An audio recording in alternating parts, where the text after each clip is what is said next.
Hello, everyone. How are you today? Sorry for the delay. It's a new process for getting online with Facebook Live. All right. So, how is everybody today? Did you have a wonderful weekend? I hope so. So, let's see what we have here today. So, last week, as a quick recap, last week we read the story Peter Rabbit. Does anybody remember how we left that story? Does anybody remember it all? Well, what I remember is Peter Rabbit lost his clothes.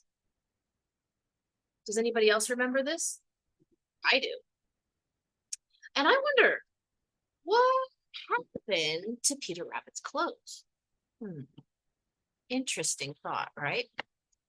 Well, like I said previously, we talked about Peter Rabbit and how he narrowly escaped the dangers of Mr. McGregor's garden, right?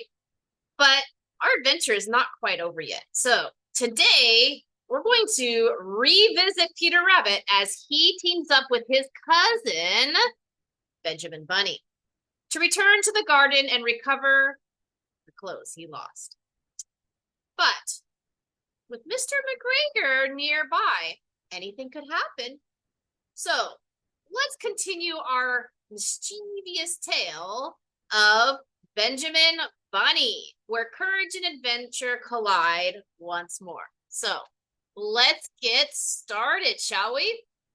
All right, I'm going to share my screen here real quick. There we are. Great. There it is. Okay, wonderful. And I believe it comes up here. Okay, so The Tale of Benjamin Bunny by Beatrix Potter, author of The Tale of Peter Rabbit. One morning, a little rabbit sat on a bank. He pricked his ear and listened to the trip trot of a pony. Very good. All right. I wonder where the pony was coming from. Can anybody guess? I'm not sure. I wonder where this pony might be coming from. All right. Okay. Having a little issue here trying to get everything where I can see it. There we go. Now I can see it better. A gig was coming along the road. It was driven by Mr. McGregor, and beside him sat Mr. McGregor in his best bonnet. I am not sharing screen. There we are. Now I can see. Aha. I guess it should say Mrs. McGregor sat in her best bonnet.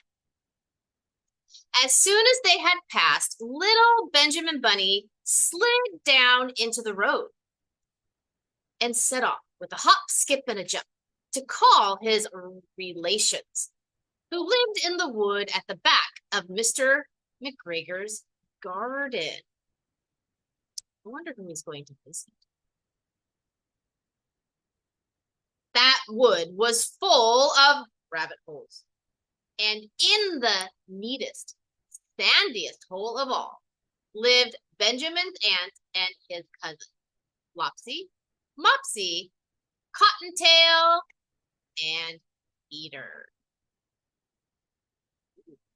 Peter. Old Mrs. Rabbit was a widow.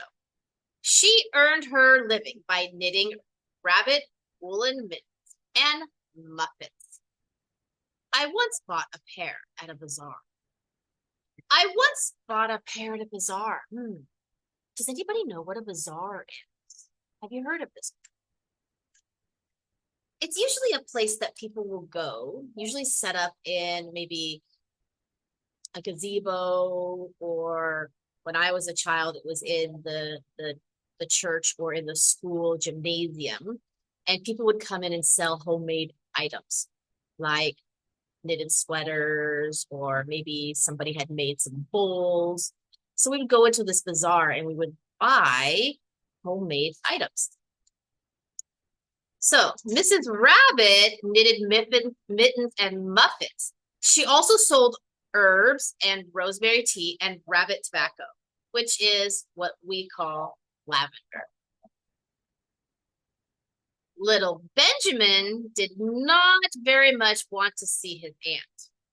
He came round the back of the fir tree and nearly stumbled upon the top of his cousin, Peter. Peter was sitting by himself. He looked poorly and was dressed in a red cotton pocket handkerchief. Peter, said little Benjamin in a whisper, who has got your clothes? Do you remember who has got his clothes?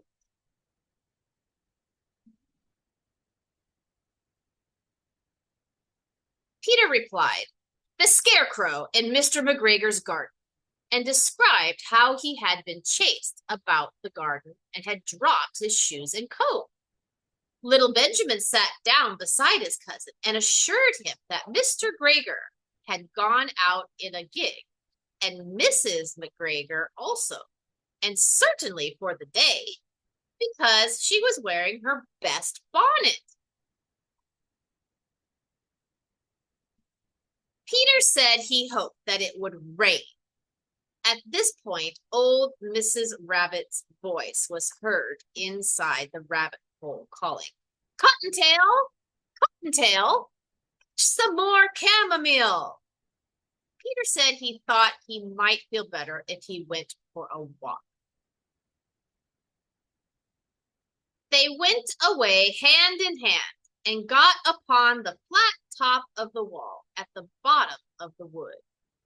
From here, they looked down into Mr. McGregor's garden. Peter's coat and shoes were plainly to be seen upon the scarecrow, topped with an old tam o' shanter of Mr. McGregor's.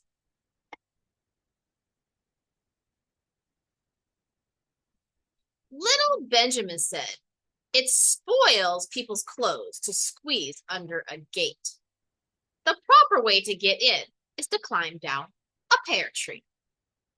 Peter fell down head first, but it was of no consequence, as the bed below was newly raked and quite soft.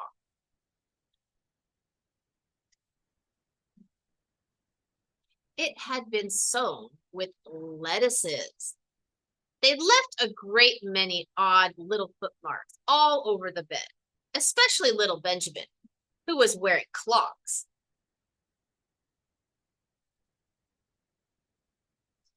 Little Benjamin said that the first thing to be done was to get back Peter's clothes in order that they might be able to use the pocket handkerchiefs. They took them off the scarecrow. There had been rain during the night. There was water in the shoes, and the coat was somewhat shrunk. Benjamin tried on the tam o' shanter, but it was too big for him. I have a question. What would you do if you were Peter? Would you go into the garden to get your clothes, or stay safe at home? What might happen if Mr. McGregor catches them this time? I'm not sure. I don't think it's safe. Oh, look what Benjamin suggests now. Then he suggested that they should fill the pocket handkerchief with onions as a little present for his aunt. Peter did not seem to be enjoying himself. He kept hearing noises. Do you think the garden is dangerous or exciting? Do you think Peter is finding it exciting or dangerous. Benjamin, on the contrary, was perfectly at home and ate a lettuce leaf. He said that he was in the habit of coming to the garden with his father to get lettuces for their Sunday dinner. The name of little Benjamin's papa was old Mr. Benjamin Bunny. The lettuces certainly were very fine. Peter did not eat anything. He said he should like to go home. Presently, he dropped half the onion. What do you think Peter is worried about right now? Why would he rather go home and is dropping everything? Little Benjamin said that it was not possible to get back up the pear tree with a load of vegetables. He led the way boldly towards the other end of the garden. They went along a little walk on planks under a sunny red brick wall. The mice sat on their doorsteps, cracking cherry stones. They wrinkled at Peter Rabbit and little Benjamin Bunny, or they winked. Presently, Peter let the pocket handkerchief go again.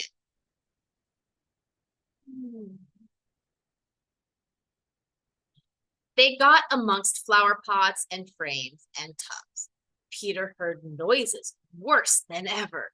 His eyes were as big as lollipops. He was a step or two in front of his cousin when he suddenly stopped.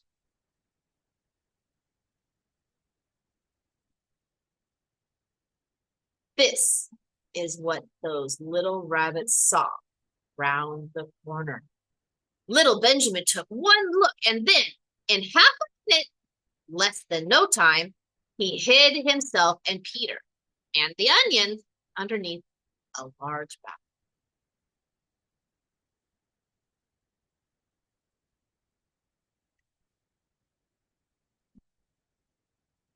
The cat got up and stretched herself and came and sniffed at the basket. Perhaps she smelled the smell of onions. Anyways, she sat down upon the top of the basket. How might the bunnies escape if they're spotted by McGregor's cat? What can they do to get out from under the basket? I'm not sure. She sat there for 5 hours. I cannot draw you a picture of Peter and Benjamin underneath the basket because it was quite dark and because the smell of onions was fearful. It made Peter Rabbit and little Benjamin cry. The sun got round behind the wood, and it was quite late in the afternoon, but still the cat sat upon the basket.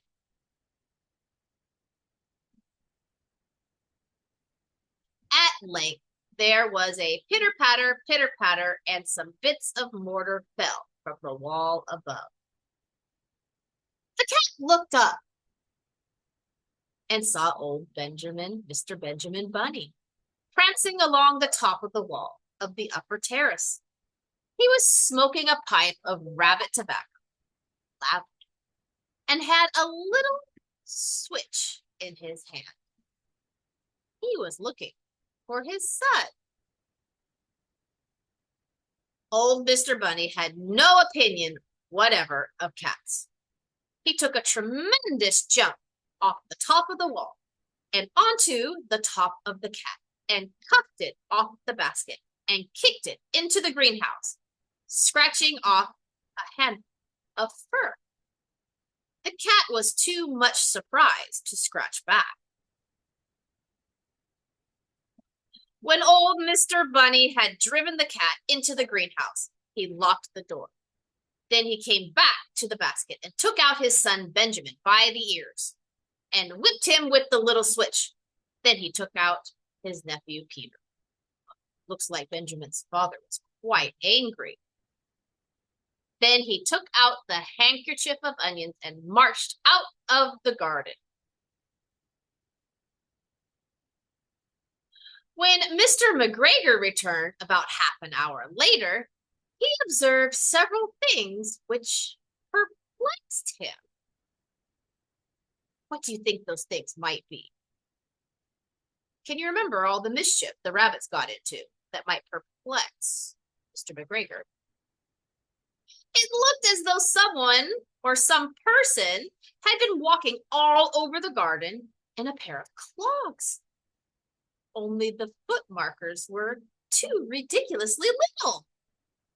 Also, he could not understand how the cat could have managed to shut herself up inside the greenhouse, locking the door upon the outside. When Peter got home, his mother forgave him because she was so glad to see that he had found his shoes and coat. Cottontail and Peter folded up the pocket handkerchief, and old Mrs. Rabbit strung up the onions and hung them from the kitchen ceiling with the bunches of herbs and the rabbit lavender. Well, this is the end of our story today. What a bunch of naughty rabbits! Wow! What do you think of Benjamin Bunny's character? Was he brave or maybe a little too confident? I don't think he was very brave. I thought he was reckless. What do you think? How did Peter Rabbit change from the beginning of the story to the end? Do you think these rabbits learned anything?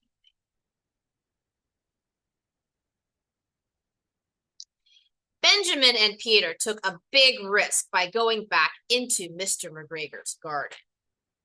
Do you think it was a good idea, or should they have stayed away? What did you learn from this story and Peter Rabbit? I don't know. If you could write your own adventure for Peter and Rabbit and Benjamin Bunny, what kind of adventure would you create? Do you think there's a third story that we could maybe make up? I don't know. I enjoyed the stories quite a lot. They're quite naughty, but they like adventure. I think it's a great lesson to learn that we need to think of our consequences. We need to think about how our actions not only affect ourselves, but others as well. All right, well, this is the end of story time with Teacher Cole. Come back next week. Hopefully we will have all the bugs finally worked out for Facebook, and you will see me live with a brand new story.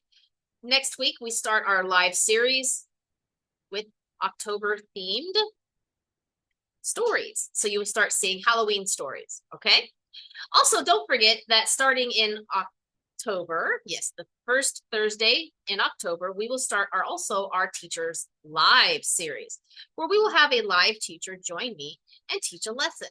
So keep your calendars marked. Check out our events and upcoming schedule. I'll see you guys later. Enjoy the rest of your week. Goodbye.